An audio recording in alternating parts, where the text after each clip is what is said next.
It's easy to believe that when your avoidant has left, all the good memories, everything you've built, has just been diminished, has been forgot about. All the lying by omission, all the white lies, the narrative rewriting, all of the deceptive self-deception to convince you and themselves that this relationship is wrong and that they shouldn't be here. Lying to you, lying to themselves because they can't face vulnerability, they can't sit in the emotional intensity.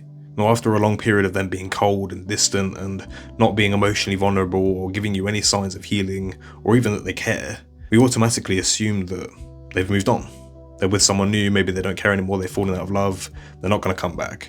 And that is rarely ever the case. Whether your avoidant comes back or not is a different argument, but avoidants don't typically forget about everything you had. In fact, they often think and dwell on it because they simply cannot forget. Avoidants suppress and distract until they physically cannot anymore. They will be faced with a crossroads where they have to look back in nostalgia and decide whether they actually made the right choice or not. Whether they consciously choose to continue this path of independence and stay away from your relationship. Whether they'll prioritize their emotional needs over what they truly want.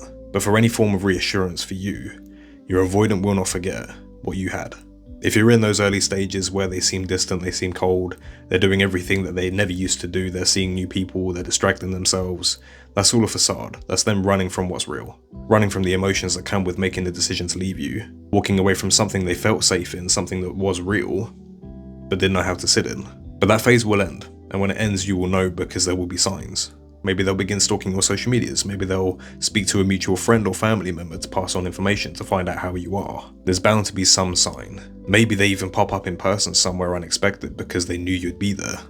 I'm not trying to give false hope because not all avoidants do this, but it is very common, especially amongst mature and self-aware avoidants. It's easy to believe once an avoidant's gone through convincing themselves, lying to themselves that this relationship is wrong, that emotional clarity will not surface again. But that's not true, because they're going to feel it.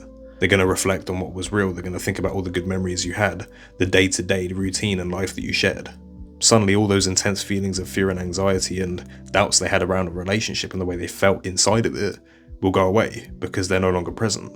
And if they can distinguish that that feeling isn't present within the relationship itself, but rather an internal issue, that points to a good chance of healing. But if you don't want your avoidant to rewrite the past of this emotional loop that you've been in, this discard that actually left you hurt, you need to look for these signs. You need to look for accountability, pattern recognition, and a want to heal. If they have those three, they are very likely to heal. If they don't, then you need to be more cautious moving forward until they present at least one of them.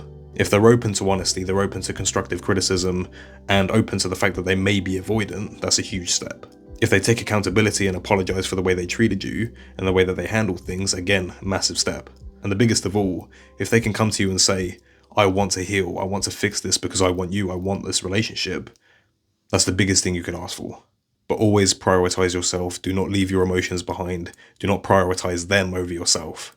If they're not showing signs of healing and they're messing you around and it's a hot and cold on and off relationship where they go and they come back, think about what you need. Prioritize yourself because you matter more than this dynamic. This video was a little bit all over the place compared to my usual types, but if it was helpful to you or you have any questions or you want to ask me literally anything, leave it in the comments. I'll try to answer every single one of you. I just hope you find what you're looking for.